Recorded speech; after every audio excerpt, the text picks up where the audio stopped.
नमस्कार। एकता शान्ति र संस्कारको संवाहक कालिका एचडीमा तपाईलाई स्वागत छ। म सुनिल पराजुली। कालिका समाचार सुरु गरौँ। प्रमुख समाचारका शीर्षकहरूबाट। कालिका समाचारको साथमा Vijay still, one two role, विजय सिमेन्ट, तपाईको सपनाको मजबुत निर्माण। नेपालको अति लोकप्रिय मोटरसाइकल हिरो सुपर स्प्लेन्डर। नयाँ जमानाको glow and lovely. LIC Nepal, जीवन रहँदा पनि जीवन पश्चात पनि। प्रधानमन्त्री ओलीद्वारा एमाले संसदीय दलको बैठक आह्वान। नेपालमा रासायनिक मल कारखाना खोल्ने भनाई। तत्काल नेपालमा लकडाउन, सीमा र नाका बन्द नहुने अर्थमन्त्री पौडेलको भनाई। पछिल्लो 24 घण्टामा 120 जना कोरोना संक्रमित थपिए। पछिल्लो समय संक्रमणको दोस्रो लहर तीव्र रूपमा फैलिएसँगै भारतद्वारा कोरोना भ्याक्सिन निर्यातमा रोक। खोप बनाउने कम्पनी सेरम इन्स्टिच्युटले भने यसबारे केही प्रतिक्रिया दिएन। र बङ्गलादेशमा हुने कबड्डी खेलमा सहभागी हुने नेपाली टोलीलाई बिहीबार बिदाई।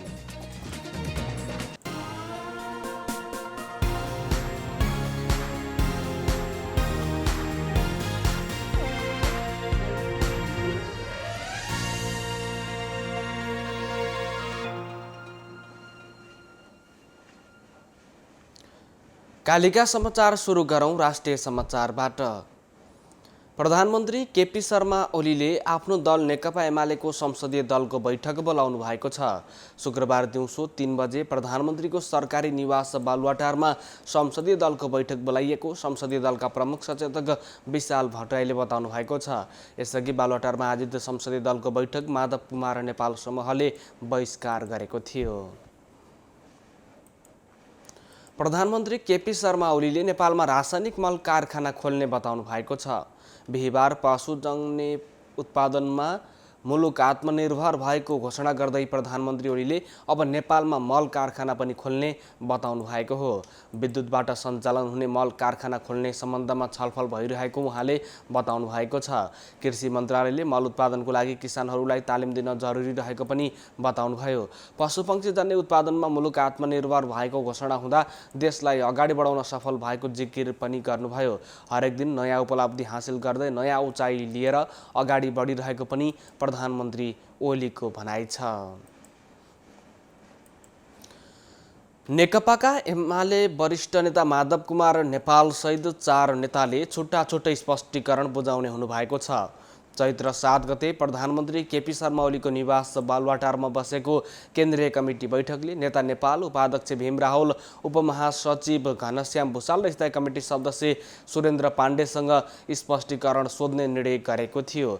त्यसपछि गत आइतबार महासचिव ईश्वर पोखरेलले उहाँहरूलाई छुट्टा छुट्टै पत्र लेखेर स्पष्टीकरण माग गर्नुभयो। नेपाल समूहका 4 जना नेताले पत्रको जवाफ छुट्टा छुट्टै बुझाउने तयारी गरेको एक नेताले बताउनु भएको छ। उहाँका अनुसार जवाफी बिहीबार नै पठाउने तयारी भएको छ। अबेरसम्म पत्र पठाउने तयारी छ। अहिले नेताहरू लेख्दै हुनुहुन्छ। ती नेताले भन्नुभएको छ, तर पत्र तयार नभए भोलिसम्म पठाउने सम्भावना छ।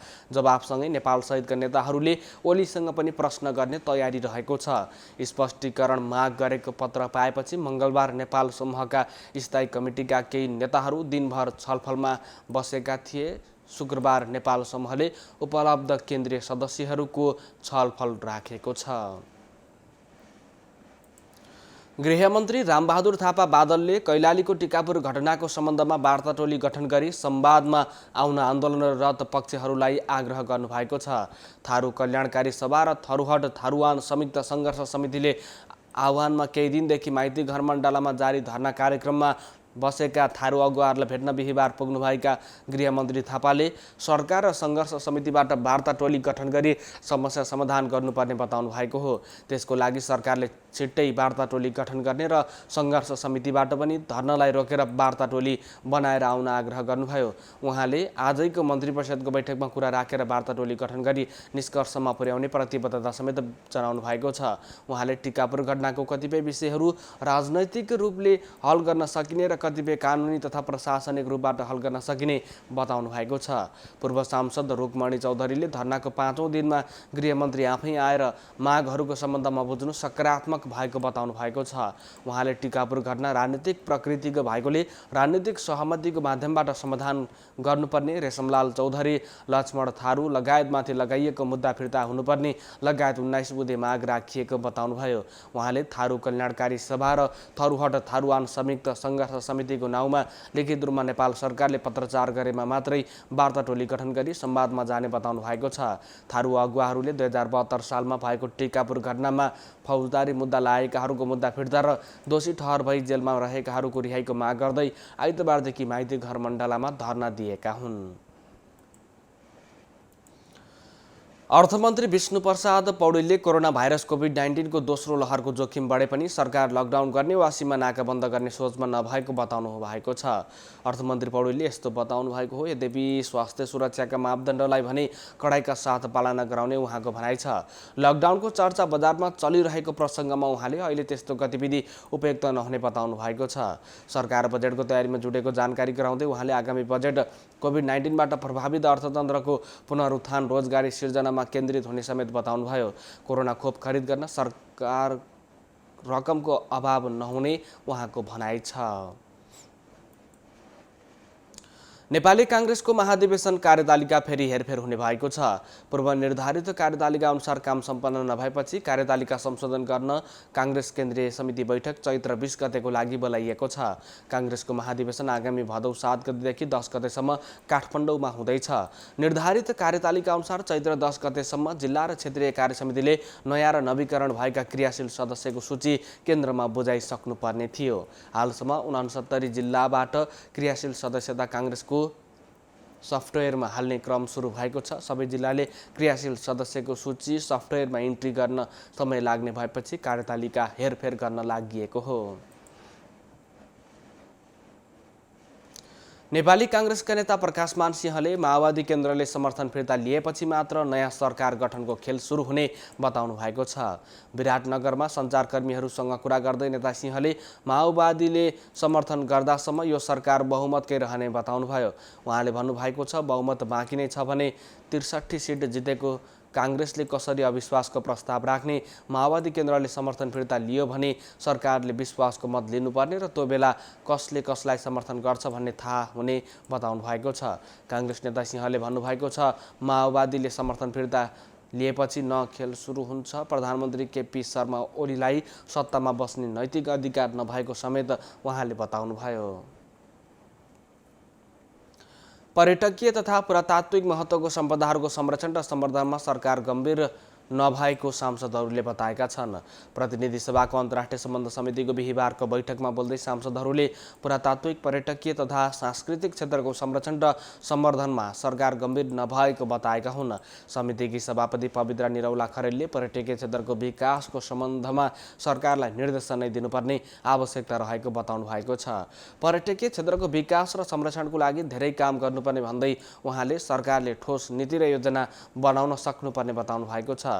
ठोस नीति र योजना नहुँदा पर्यटकीय क्षेत्रको सम्वर्धनमा बजेट नियमित हुन नसकेको पनि उहाँले बताउनु भएको छ। सांसद मोहन बानियाले पर्यटकीय क्षेत्रलाई सूचीकृत गर्नुपर्ने आवश्यकता रहेको औल्याउनु भएको छ। कतिपय क्षेत्रलाई सरकारले पर्यटकीय गन्तव्यमा सूचीकरण नगरेको भन्दै छुटेका सम्पदाहरूलाई सूचीकरण गर्नुपर्ने र सूचीकृत भएकाहरूलाई प्रचार प्रसार गर्नुपर्ने बताउनु भएको छ। सांसद रेणुका गुरुङले आन्तरिक पर्यटनलाई महत्त्व दिएर सातै प्रदेशमा आफ्नो आफ्नो संस्कृति, परम्परा र संस्कार झल्कने गरी भौतिक पूर्वाधारहरू निर्माण गर्नुपर्ने बताउनु भएको छ। सबै प्रदेशमा पर्यटकीय क्षेत्रको नयाँ गन्तव्य खोजेको लागि स्थलगत भ्रमण गर्नुपर्ने पनि बताउनुभयो। सांसद उमा रेग्मीले पर्यटन उद्योगलाई परिचालन र परिमार्जन गर्न सरकारको ध्यान नजानुले देशले घाटा बेहोर्नु परेको बताउनु भएको छ।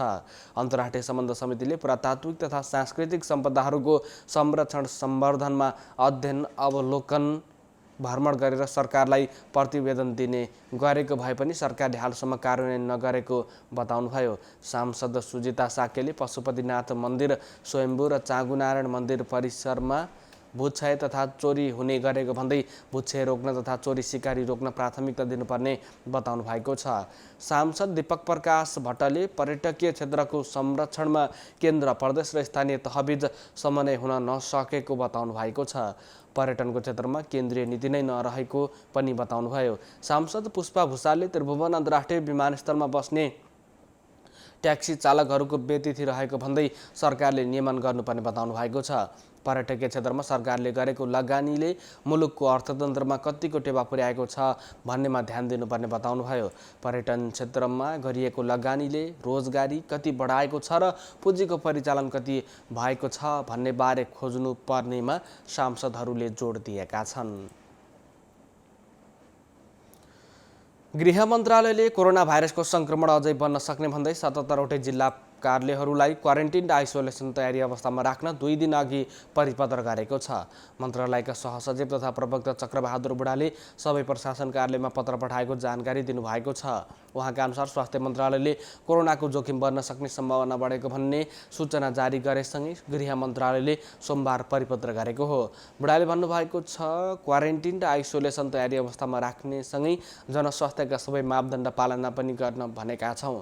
धेरै भिडभाड हुने ठाउँमा पनि भिडभाड कम नगर्न र नागरिकलाई सचेत गराउन निर्देशन दिएको हो। नाकाबाट प्रवेश गर्नेहरूको पनि विवरण सङ्कलन गर्न र नेपाल प्रवेश गर्नु अघि स्वास्थ्य परीक्षण गराउन पनि भनिएको उहाँले बताउनु भएको छ। पछिल्लो 24 घण्टामा देशभर 120 जनामा कोरोना भाइरस कोभिड-19 संक्रमण पुष्टि भएको छ। 2891 जनाको नमुना परीक्षण गर्दा 120 जनामा कोरोना भाइरसको संक्रमण देखिएको स्वास्थ्य तथा जनसङ्ख्या मन्त्रालयले जनाएको छ। बुधबार 3963 जनाको नमुना परीक्षण गर्दा 145 जनामा संक्रमण पुष्टि भएको थियो। बिहिबार थपिएका संक्रमित मध्ये 65 जना काठमाडौँ उपत्यकाका हुन्। यस्तै पछिल्लो 24 घण्टामा कास्कीमा 19, दाङमा 6, मोरङ र रूपन्देहीमा 4 जना संक्रमित थपिएका छन्।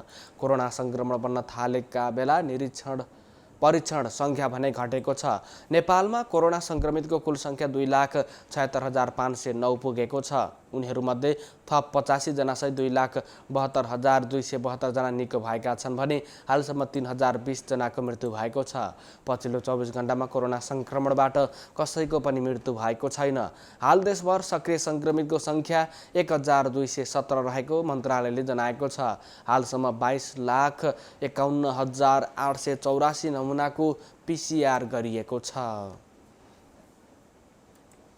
एकता, शान्ति र संस्कारको संवाहक कालिका एचडीमा प्रसारित कालिका समाचारमा पालो भएको छ विज्ञापनको। तर त्यसभन्दा अगाडि प्रमुख समाचारका शीर्षकहरू।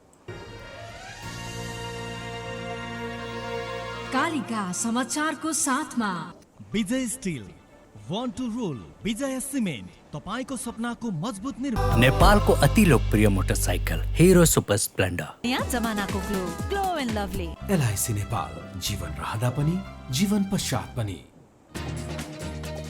प्रधानमन्त्री ओलीद्वारा एमाले संसदीय दलको बैठक आह्वान। नेपालमा रासायनिक मल कारखाना खोल्ने भनाई। तत्काल नेपालमा लकडाउन र सीमा नाका बन्द नहुने अर्थमन्त्री पौडेलको भनाई। पछिल्लो 24 घण्टामा 120 जना कोरोना संक्रमित थपिए। पछिल्लो समय संक्रमणको दोस्रो लहर तीव्र रूपमा फैलिएसँगै भारतमा कोरोना भ्याक्सिन निर्यातमा रोक। खोप बनाउने कम्पनी सेरम इन्स्टिच्युटले भने यसबारे केही प्रतिक्रिया दिएन।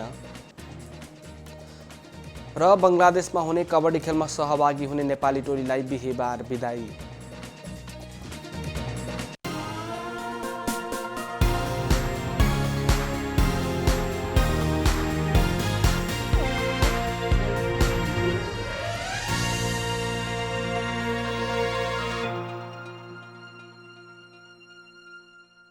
पूर्ण स्वचालित मसिनमा उच्च स्तरीय ब्लेड प्रयोग गरी उत्पादन भएको नेपालको पहिलो टेगुङ जर्मनी प्रविधिद्वारा उत्पादित विजय स्टिल सम्पूर्ण रूपमा ल्याब परीक्षणपछि उत्पादन हुने अत्यधिक भूकम्प प्रतिरोधक, वर्षौंसम्म टिक्ने, खिया प्रतिरोधक, उच्च शक्ति, उत्कृष्ट वजन अनि उच्च लचकता, अग्नि प्रतिरोधक, रिब्समा अतिरिक्त मोटाई, उच्च वेल्डिङ क्षमता अनि उच्च इलोङ्गेसन, एक नासको तौल, लम्बाई अनुपात। अब आफ्नो निर्माणलाई दिनुहोस् विजय स्टिलको शक्ति।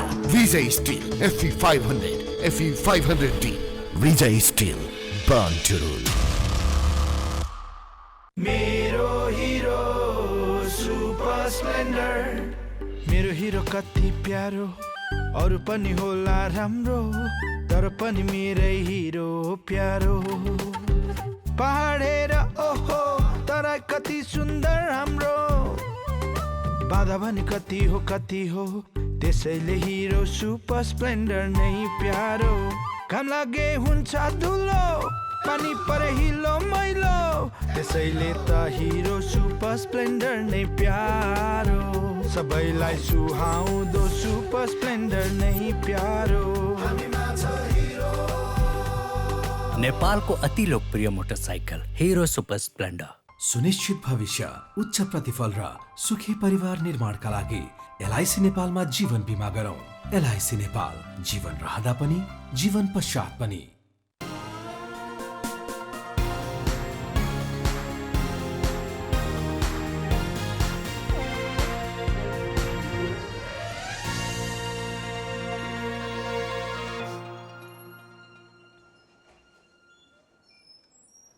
विज्ञापनपछि कालिका समाचारमा पुनः स्वागत छ। अब स्थानीय समाचार।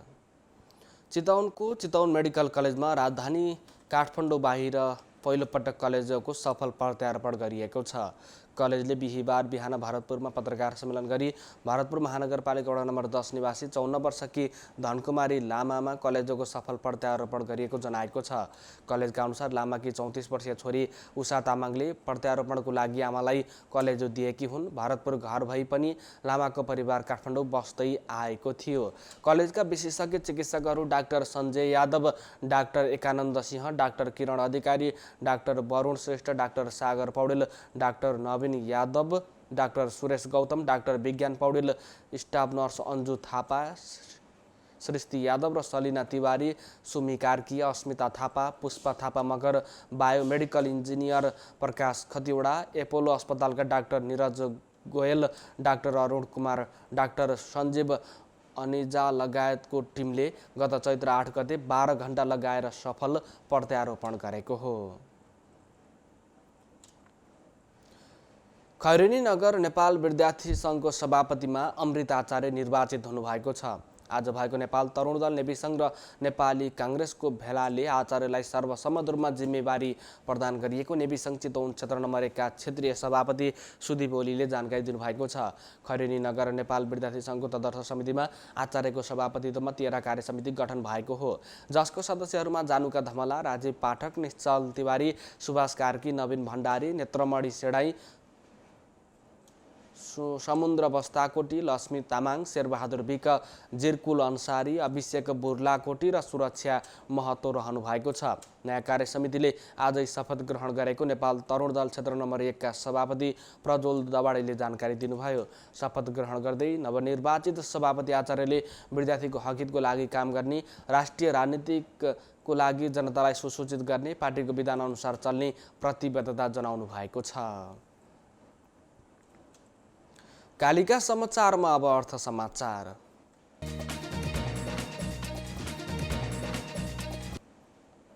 नोबेल बैंकको हिरोज अफ नेपालमा सेफ सन्तोष शाह सम्मानित हुनुभएको छ। बैंकले राष्ट्रिय तथा अन्तर्राष्ट्रिय स्तरमा नेपाललाई चिनाउन सफल नेपालीलाई सम्मान गर्ने अभियान अन्तर्गत शाहलाई सम्मान गरेको हो। बैंकले बिहिबार काठमाडौँमा एक कार्यक्रम आयोजना गरी शाहलाई सम्मान गरेको हो। सेफ सन्तोष शाहले बेलायतको मास्टर सेफ कार्यक्रममा नेपाली परिकारहरूलाई विश्व सामु चिनाउनु भएको थियो। सम्मान कार्यक्रममा सेफ शाहले आफ्ना अनुभव र जीवनका उपलब्धिहरू बताउनु भएको थियो। बैंकले सेफ शाहको गृहनगरमा यी पुस्तकालय निर्माण गर्ने र 5 जना महिला विद्यार्थीलाई छात्रवृत्ति दिने घोषणा समेत गरेको छ। कालिका समाचारमा अब अन्तर्राष्ट्रिय समाचार। भारतले तत्कालको लागि कोरोना भाइरस विरुद्धको भ्याक्सिन निर्यातमा रोक लगाउने भएको छ। पछिल्लो समय संक्रमणको दोस्रो लहर तीव्र रूपमा फैलिरहेको र खोप लगाउनेको संख्या बढेको भन्दै भारतले अरू देशलाई भ्याक्सिन निर्यात नगर्ने सञ्चार माध्यममा उल्लेख गरेका छन्। भारतको अवस्था समाधान नभएसम्म बिहिबारदेखि कुनै निर्यात नहुने भारतीय विदेश मन्त्रालय स्रोतलाई उद्धृत गर्दै सञ्चार माध्यमले लेखेका छन्। तर भारत सरकार वा भारतमा खोप बनाउने कम्पनी सेरम इन्स्टिच्युट भने यसबारे केही प्रतिक्रिया दिएको छैन। भारतमा आगामी अप्रिलदेखि 45 वर्षभन्दा माथिका उमेर समूहका व्यक्तिलाई खोप लगाउने कार्यक्रम तय गरिएको छ। कोरोना भाइरस संक्रमितको संख्या बढिरहेकोले आउँदा सातामा घरेलु माग बढ्ने र खोप भारतमै आवश्यक पर्ने उनीहरूले बताएका छन्। भारतले खोप निर्माता सेरम इन्स्टिच्युटले बेलायत र ब्राजिलको लागि खोप निर्यातमा ढिलाइ गरिरहेकै बेला भारतले यो निर्णयले विश्वका कयौँ राष्ट्रहरू प्रभावित हुने भएका छन्। भारतले अक्सफोर्ड एस्ट्राजेनेका खोप हालसम्म 76 राष्ट्रमा 6 करोड खोप उपलब्ध गराइसकेको बताएको छ। भारतमा एकै दिन 47,000 कोरोना सङ्क्रमित हुँदा 275 जनाको मृत्यु भएपछि भारत सरकार कोरोना नियन्त्रणको उपाय अवलम्बनतर्फ लागेको छ। कालिका समाचारमा अब खेल समाचार।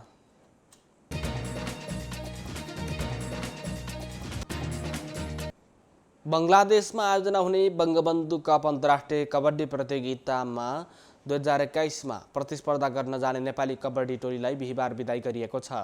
अखिल नेपाल कबड्डी सङ्घीय अध्यक्ष माननीय सांसद तुलसा थापाले कार्यक्रमका बीच नेपाली टोलीलाई शुभकामनासहित बिदाई गर्नुभयो। टोलीलाई बिदाई गर्दै सांसद थापाले नेपाली खेलाडीहरूले उच्च प्रदर्शनको साथ पदक हात पार्नेमा आफू विश्वस्त रहेको भन्दै खेलाडीलाई स्वागत गर्न र पदक हात पारेको खण्डमा नगद पुरस्कारले सम्मान गर्न आफू लालायित रहेको बताउनु भएको छ।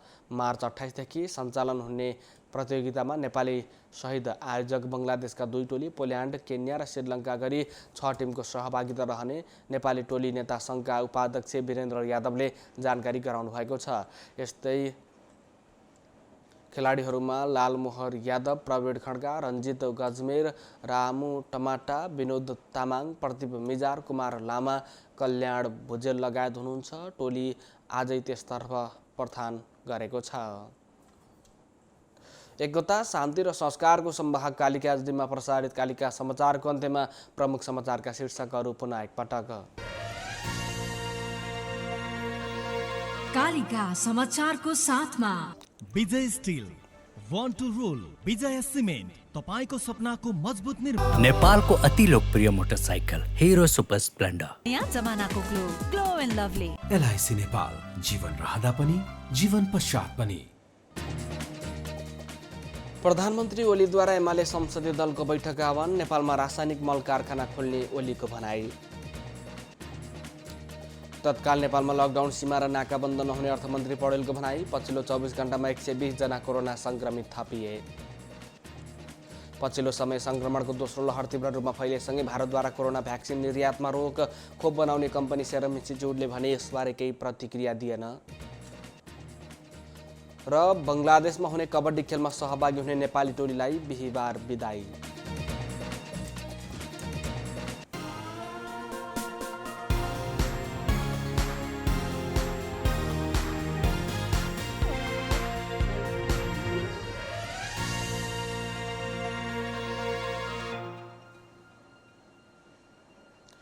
एकता, शान्ति र संस्कारको संवाहक कालिका एचडीमा प्रसारित कालिका समाचार अहिलेको लागि यति नै। हेर्दै गर्नुहोला कालिका एचडी। म सुनिल पराजुली बिदा हुन्छु। नमस्कार।